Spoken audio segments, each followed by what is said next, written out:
Le Grand Matin Sud Radio, 7h-9h, Patrick Roger. Lévy sans interdit, donc bonjour Elisabeth Lévy. Bonjour Patrick, bonjour Laurie et bonjour à tous. Oui, vous revenez sur cette décision qui a été rendue hier, la Cour de cassation qui blanchit définitivement Luc Besson d'accusations de viol. Alors c'est 5 années de procédure et des centaines d'articles, Patrick. Alors en 2018, l'actrice Sandra Van Roy qui apparaît dans Valérian, je sais pas comment on dit, et Taxi 5, admet une liaison épisodique avec le cinéaste mais l'accuse de l'avoir violé à 2 reprises. En décembre 21, 3 ans après, la juge d'instruction prononce un non-lieu parce qu'elle dit qu'il n'y a pas d'indice grave ou concordant de nature à justifier la mise en examen de Luc Besson. Et ce non-lieu est confirmé en appel, bien que 4 autres femmes aient témoigné devant la justice.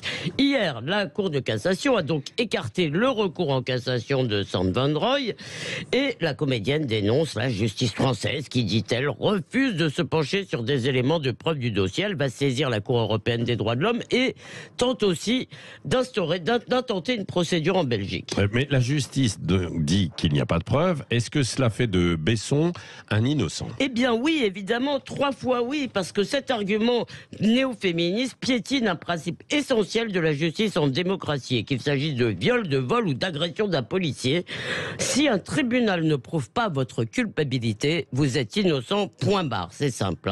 Et c'est dans les régimes totalitaires que l'accusation vaut condamnation.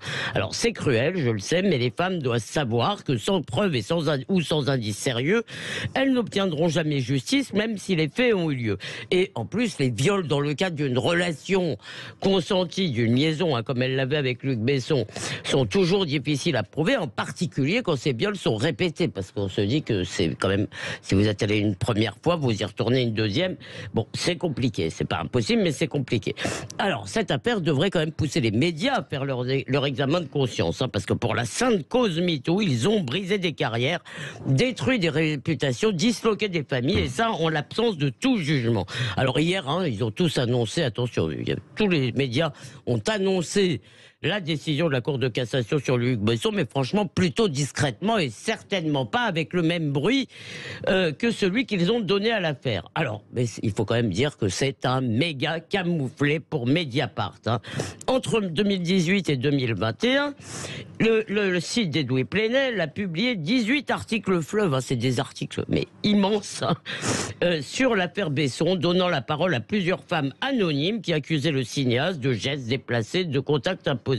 Et d'ailleurs, c'est parce que Mediapart a exploité son audition devant les policiers que Maïwenn, la mère de la fille de Luc Besson, a littéralement, vous connaissez l'incident, crêpé le chignon d'Edoui Plenel dans un restaurant.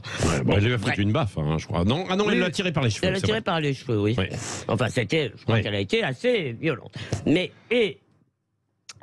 malgré, il faut bien le dire, malgré quelques précautions oratoires dans ces articles, Mediapart avait clairement décidé que Besson était coupable et c'était comme ça.